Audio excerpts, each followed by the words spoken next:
Real Kerala story തന്നെയാണത്. അതിലാണ് ഞങ്ങൾ പോയത്, അതിന്റെ ഭാഗമായിട്ടാണ് പോയത്. എന്തിനാ ഞങ്ങൾ അന്വേഷിക്കേണ്ട കാര്യം? പോലീസ് അന്വേഷിച്ചോട്ടെ, ഞങ്ങൾക്ക് അതിൽ അത് തർക്കം ഒന്നുമില്ലെങ്കില്ല. എത്രയൊക്കെയോ കേസ്, ആരൊക്കെയോ കേസ് കൊടുത്തിട്ടുണ്ട്, എത്രയോ കേസ് അഭിമുഖീകരിച്ചിട്ടാണ് ഇവിടെ നിൽക്കുന്നത്.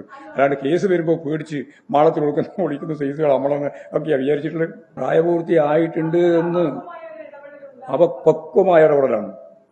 കേരളത്തിൽ കല്യാണം കഴിക്കാൻ പറ്റുന്ന ഒരു അന്തരീക്ഷമുണ്ട് എന്ന് മനസ്സിലാക്കിയിട്ട് 2 യുവാക്കൾ കേരളത്തിൽ വരികയും പോലീസ് സ്റ്റേഷനിൽ പോവുകയും, അച്ഛനും കൂടിയാ പോയത്. അച്ഛൻ കൊടുത്ത രേഖയാണ് അവരുടെ രേഖയെല്ലാം. ആ രേഖകളിലെല്ലാം പ്രായപൂർത്തിയായിട്ടുണ്ട്. അവരുടെ കയ്യിലുള്ള രേഖ എന്ന് പറയുന്നത് 2 പ്രധാനമായിട്ടുള്ളത് ആധാറാണ് ഒന്ന്, മറ്റൊന്ന് നമുക്കെല്ലാം അറിയുന്ന പാൻ കാർഡാണ്. ഇതിലൊക്കെ ഒരേ ഡേറ്റാണുള്ളത്. അത് 5ാമത്തെ വയസ്സിലെടുത്ത ആദ്യത്തെ ഈ രേഖയാണുള്ളത് അവരുടെ കയ്യിൽ.